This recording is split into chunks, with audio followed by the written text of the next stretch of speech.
Las mujeres desde el origen de nuestros pueblos han estado ausentes en la danza porque no tienen voz. El silencio es un elemento común.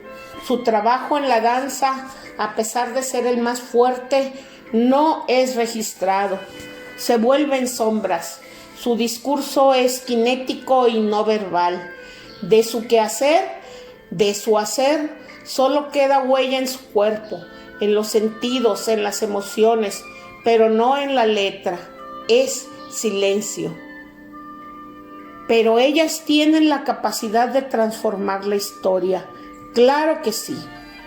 Hola, mi nombre es Marta Vázquez de Nayarit, México, un estado que se encuentra al noroeste del país con 3 zonas: costa, valle y sierra, por lo tanto con un folclore diverso. Soy descendiente de una familia de maestros. Mi padre me acercó a la historia y con mi madre a las artes, principalmente a la danza. Los dos, con paciencia, fueron parte del cuidado de mi vida para lograrme en ellas. El trabajo de las mujeres en la danza mexicana tejieron en la historia un relato mudo. Desde un principio ha sido la principal engendradora y transmisora de su cultura, tanto en el hogar, en la docencia y en la pasión misma de su expresión.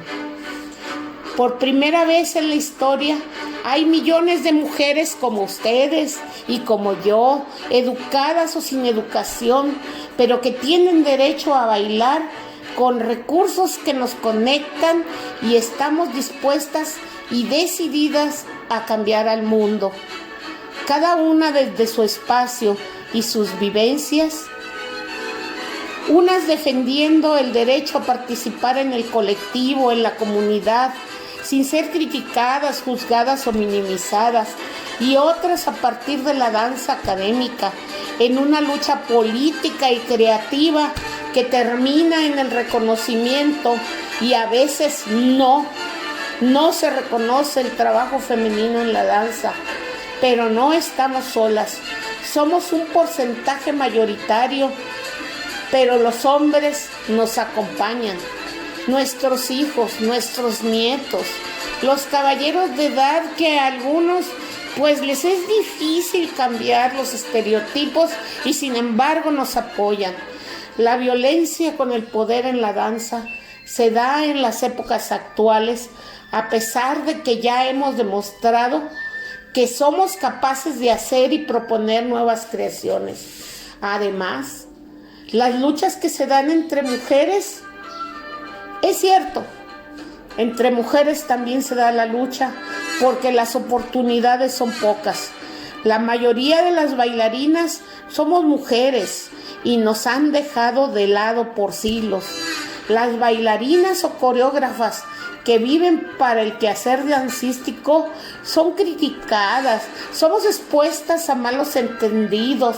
Realmente vivimos de la danza, por lo que nos vemos obligadas a dejar de ser, a veces, intérpretes, y nos convertimos, afortunadamente, algunas en creadoras.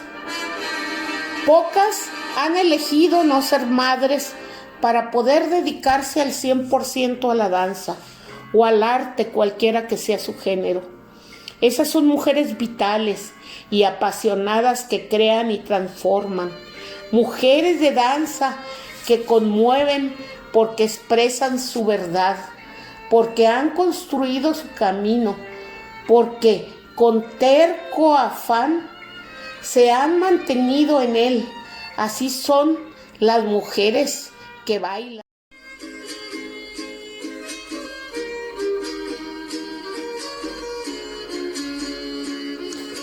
De 1000 años antes de Cristo a 1525 después de Cristo, desde la época preclásica hasta la caída de la Gran Tenochtitlan, los pobladores de las culturas americanas practicaban diversas danzas rituales en los templos y plazas en comunión con el cosmos y la tierra, en adoración a sus dioses. Durante la época colonial, Durante la colonización española se introdujeron nuevas danzas que fusionaron elementos indígenas y europeos. Destacan la danza de los concheros y la contradanza en México. Durante la época independiente, desde el siglo de 1810 a 1910, se popularizaron las danzas regionales como la jarana y el huapango, y surgieron nuevas manifestaciones como la danza de los tecuanes y la danza del venado. Los investigadores de la danza nos damos cuenta de cómo era en la época antigua, en la época prehispánica y demás, la danza, sobre todo entre las mujeres, basándonos en las estatuillas de bailarinas de jade y barro que se han encontrado. Podemos afirmar que la danza, al igual que la música, alcanzó un gran desarrollo en América, aún en las culturas más antiguas que se conocen hasta ahora. Casi todas las figuras preclásicas y de origen totonaca son femeninas cuando danzan, y se respira en ellas un aliento de pasión y naturalidad.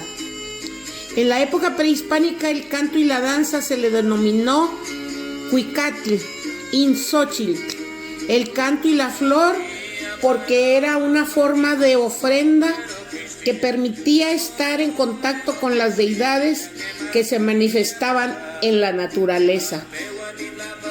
A la danza se le iluminó como una forma de concentración en movimiento con la cual ofrecer y pedir.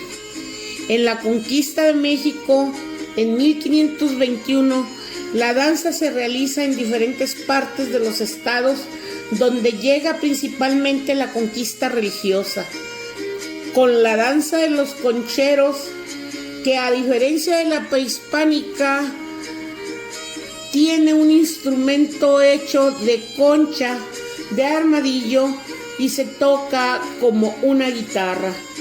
Actualmente la danza es ejecutada tanto en contextos indígenas como en mestizos.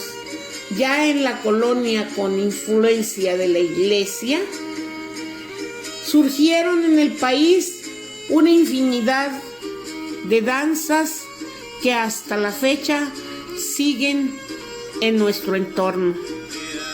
La danza practicada por los pueblos indígenas, entre ellas la danza de cintas, es un símbolo de unión entre los pueblos. Es un símbolo de unión entre pueblos americanos, europeos, africanos y de todo el mundo. Xochipitzáhuatl, flor menudita, ritual del matrimonio, plegaria para la lluvia y plegaria para la cosecha, plegaria para purificar a los muertos, pero sobre todo plegaria para la Reina de América, la Virgen de Guadalupe.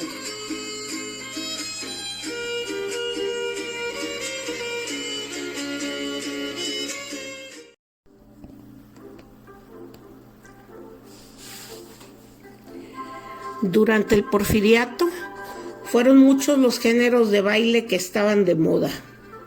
En los salones europeos, particularmente parisinos y vieneses, además del vals y la mazurca, se apreciaban el chotis, la polka, la polonesa, la escocesa y la varsoviana. En 1910, durante la Revolución Mexicana, la danza moderna llegó a México en un momento clave y logró cumplirle la exigencia de la cultura mexicana: desarrollar un nuevo arte que diera una fisonomía propia, fortalecida, pero que al mismo tiempo apelara a la lucha de clases. La música de salón llegó a México hacia 1843, poco antes de la Guerra de Reforma, cuando la música y la danza de salón ya no tienen nada que ver con las creaciones a cargo de la iglesia. Llegó a México procedente de París, la cual recibió con todo el gusto del mundo la clase aristocrática, y posteriormente permeó en el pueblo junto con la indígena y la mestiza.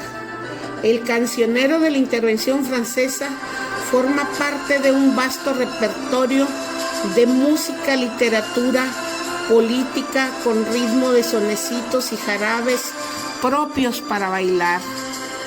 La danza tiene que hablar con fuego, con energía, y donde las figuras simétricas y acompasadas no pueden emplearse sin alterar la verdad, influenciado por otras culturas. El final y principio de la nueva época en la danza nacionalista se guarda en la historia con la llegada de las tiplés a México, bailarinas de teatro de revista, donde aparece la figura de María Conesa, la gatita blanca, una española que hizo de México su patria, quien interpreta ante Porfirio Díaz el jarabe tapatío con traje de china poblana y en puntas, causando furor y críticas, pero definitivamente provocando un cambio en la danza escénica de México, de donde parten la mexicanidad en la danza folclórica mexicana.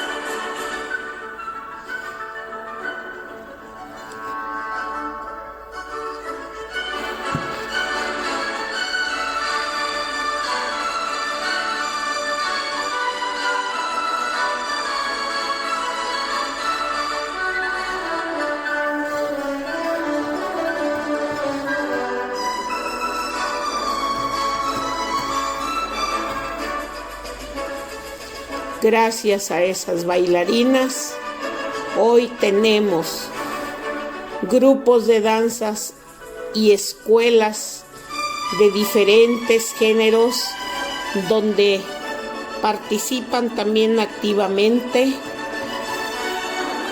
maestros de todo el mundo en una danza que ya es propia de nosotros, que ya es danza mexicana.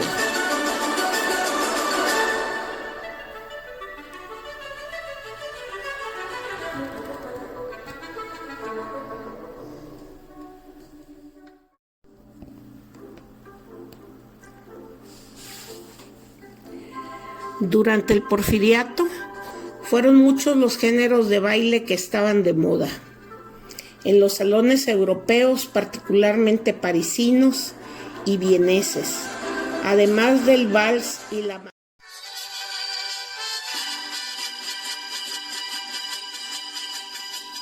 A partir de que José Vasconcelos se convierte en primer secretario de Educación Pública en 1922, dentro de sus legados más importantes, realiza campañas de alfabetización, lectura e investigación científica y el intercambio cultural en el extranjero, aspectos que dieron forma al modelo educativo prevaleciente en el país hasta el siglo XX.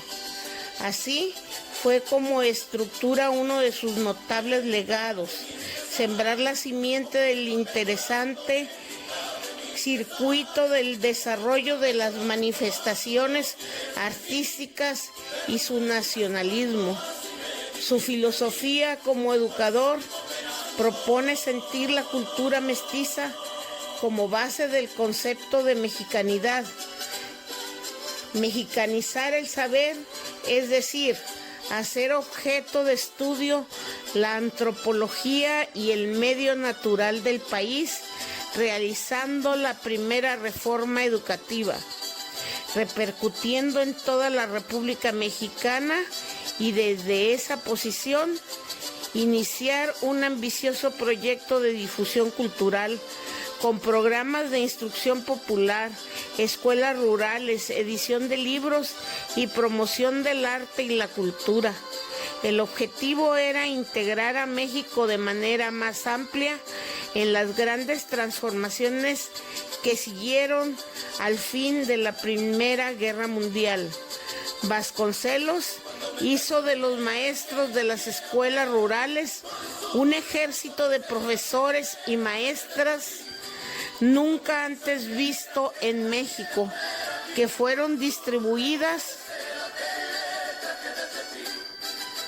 en todos los rincones del país, en lo que Vasconcelos no dudó en calificar como misiones culturales. Apoyó además a multitud de artistas e intelectuales, muralistas, compositores, directores de orquesta, y la danza que se dio en dos vertientes. Una, el hecho de que las y los maestros tenían la función de rescatar el folclorismo de las comunidades donde trabajaban, y otra, la de llevar de otros lugares del país danzas no conocidas por ellos. Las bailarinas, al igual que otras y otros artistas, querían hacer un arte auténticamente mexicano que contribuyera a crearle un rostro propio a la nación. Magda Montoya, Rosa Reina, Josefina Lavalle, Evelia Beristain, Lindurán, Roseide Amarenco, Valentina Castro, Bodil Yenkel, Rocía Zagaón y Marta Bracho entre los años 40 y 50. En movimientos independientes o gubernamentales utilizaron su danza, fuerza, inteligencia, sensibilidad, disciplina y convicción para imponer su danza. La danza nacional no podría entenderse sin las hermanas Nelly y Gloria Campobello. Estas dos mujeres, Nelly, quien fue directora de la Escuela Nacional de Danza desde el 37, impulsó ballets de masas, piezas de temática nacionalista y la creación de un ballet mexicano. Por encomienda del presidente Lázaro Cárdenas, creó la icónica coreografía Ballet 3030 que conmemoró la Revolución Mexicana, con una cantidad de más de 1,000 actores en escena. La Escuela Nacional de Danza Nelly y Gloria Campobello, bajo el auspicio del Instituto Nacional de Bellas Artes. También tenemos otras artistas como Guillermina Bravo, que inició su formación autodidacta en el Ballet Nacional de México. Amalia Hernández, quien llevó el folclore de México al mundo entero. Gloria Contreras, quien fundó el taller coreográfico de la UNAM. Sonia Amelio, concertista, bailarina y crotalista. Silvia Lozano, directora del Ballet Nacional de México. Paulina Solís, creadora de la coreografía de la danza Flor de Piña, y muchas más que abrieron el camino a cientos de mujeres que somos y estamos en la danza.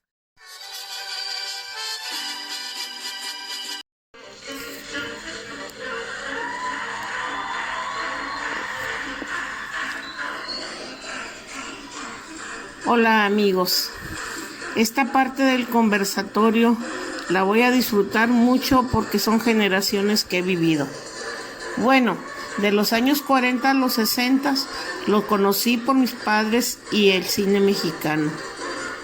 Viendo las cosas en retrospectiva, es una fortuna para nosotros, las mexicanas, ser un país a donde llegaron mujeres de todas las nacionalidades, y lo digo en sentido de buena latinoamericana, porque a mí y a muchas mexicanas nos apasionan los ritmos afrocaribeños.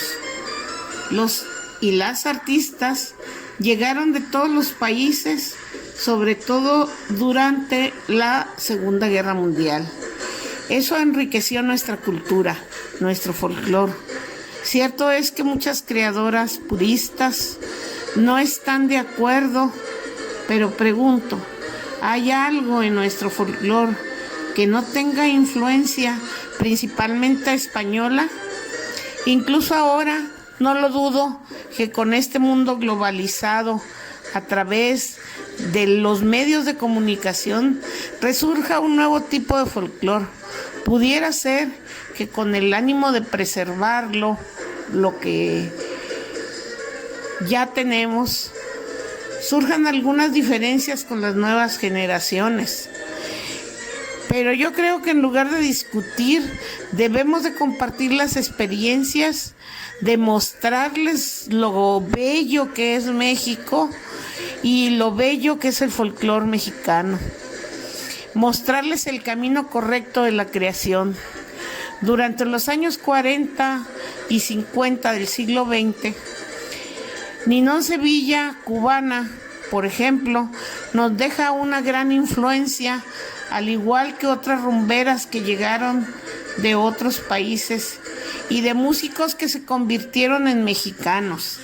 Hablemos, por ejemplo, de Pérez Prado, Acerina y su danzonera, hacedores de música en el nuevo cine mexicano que tuvo mucho que ver en darle visibilidad a las bailarinas de esa época. En Estados Unidos también se bailaba, pero se bailaban otros ritmos como el foxtrot, el swing. En México, entonces bailábamos danzón, cha-cha-cha, mambo, boleros, cumbia. En los boleros, ¿cómo olvidarnos de El Flaco de Oro, Agustín Lara? Y en la cumbia, la cual, por cierto, le dimos nuestras propias características y se sigue bailando hasta la actualidad. Tanto en la sociedad como en los foros, el problema es que se siguen manejando prototipos de belleza de las mujeres en la danza académica, que no todas lo cumplimos, pero que muchas tienen el talento para bailar. No podemos negar que los mexicanos tenemos mucha influencia desde antes de los medios de comunicación de nuestros vecinos, los habitantes de Estados Unidos de Norteamérica. El baile que ellos crearon o promovieron son espectáculos que han sido influyentes en México. Sin embargo, nuestras mujeres han tomado ya todos los ritmos para ellas. Eso no lo podemos negar. Regularmente bailan solas. Solo así no son criticadas. Sus maridos se los permiten, porque ellas todavía piden permiso. Los estilos en las regiones del campo y los estilos de los ritmos de las mujeres sexys y hermosas de las zonas urbanas también llegaron de otros países. En los años 60 y 70, el rock and roll estuvo de moda, con dominación extranjera tanto en la música como en el baile, aunque los mexicanos los tomamos como propios. De 1970 a 1980, la influencia inglesa y norteamericana llegó a su cúspide. En la década de los 80 y 90 se vino ya un movimiento de música española, latina y mexicana ya más actualizada. Aparecieron grupos que bailaban y cantaban simultáneamente. Después, ya en el siglo XXI, con tamaña tecnología y ahora con la influencia de grupos asiáticos, principalmente de Corea del Sur, nos traen otra forma de ver la vida, de ver la música y de ver el espectáculo. Se han creado nuevas propuestas, pero volvemos al principio, invisibilizando el trabajo.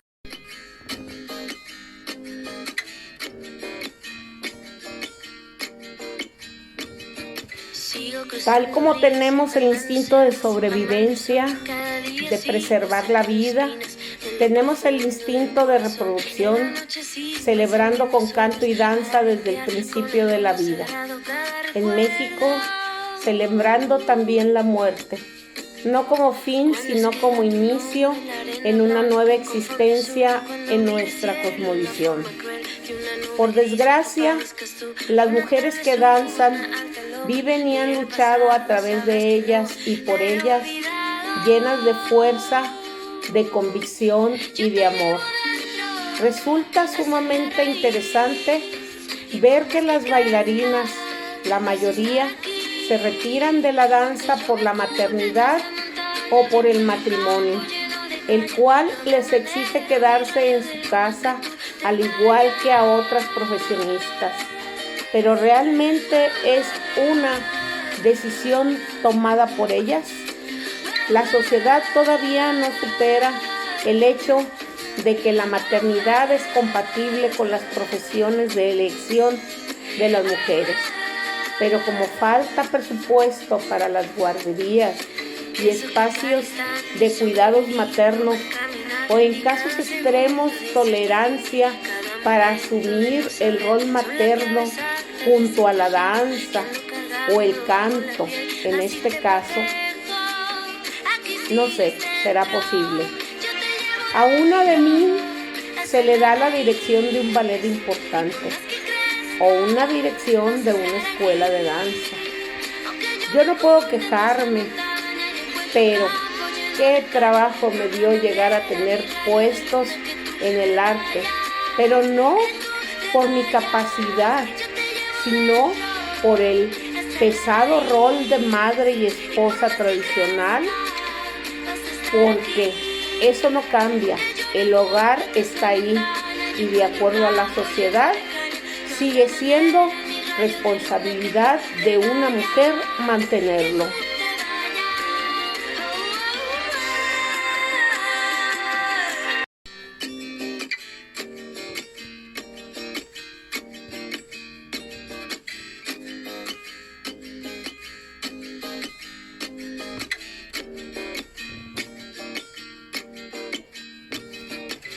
Pero si la enseñanza viene desde el seno materno, el gusto por la estética, la música, el color, el diseño, el movimiento, es genético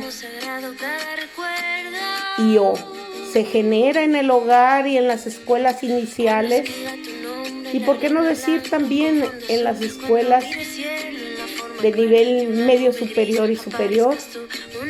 ¿Por qué entonces no hay nombres de madres, de padres o maestras en la historia de la danza? Y si las hay, son muy pocas en comparación a la cantidad de mujeres que enseñan bailes o que bailan escénicamente. Siempre he sido feminista, pero el feminismo no es incompatible con ser sexy, ni con la feminidad, como algunas feministas lo comentan. Entonces, las bailarinas y los bailarines no hubiéramos sido parte de los movimientos estudiantiles y feministas.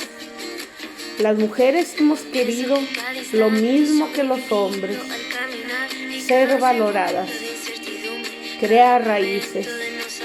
Cuando estamos juntas somos alegres, producimos un inmenso recurso natural y renovable que es la energía femenina. Al igual que todos, queremos una visión del mundo en el cual triunfan los sentimientos positivos, no los negativos como en algunas comunidades o en algunas culturas se está creando. Queremos un círculo, ser cíclicas como la vida, como el cosmos, en igualdad de géneros, danzar como parte importante de la convivencia humana y de la soledad espiritual.